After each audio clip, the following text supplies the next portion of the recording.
days, you guys. If you guys put that I wouldn't, and you put maybe only 4, because I made you guys place bets last video, or a couple videos ago. I guess drink. This is drinking. Now it's interactive. Now tonight we are going to be going over the story of Cindy Song. Obviously, I'm not dressed like this for no reason. We will get into it.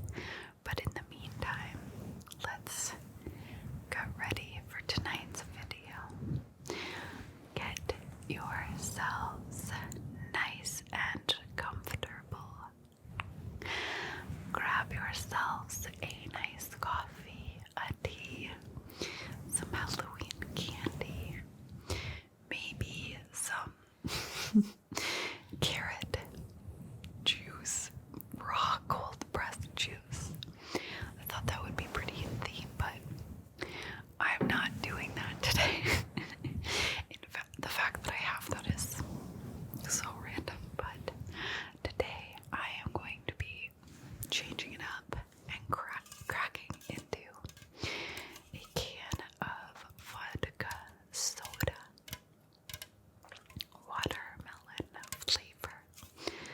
This is delicious. I've been having a lot of wine, which I love, but switch it up.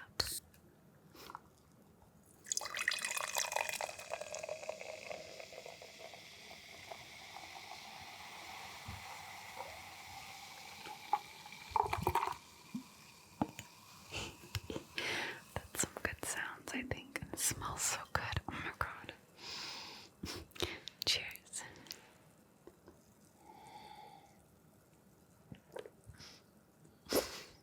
Bewitched. Okay, now let's dive into it today. Now, Cindy Song was born in South Korea as Hyun Jung Song. In the mid-90s, she had moved to Virginia to live with her aunt and uncle to attend school in America. She was accepted into Pennsylvania State University after high school, where she majored in integrated arts, a course that combined engineering, communications, and science. She was in her senior year in 2001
yelled at the witness to leave them alone. So imagine from across the street watching a girl get pulled, screaming into a van, and a guy yelling at you to go away. That would be horrifying from all accounts, really. And sure enough, in 2003, bank robber and serial killer Hugo Zelinsky was brought in as a suspect in Cindy's disappearance.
She had kept her daughter's story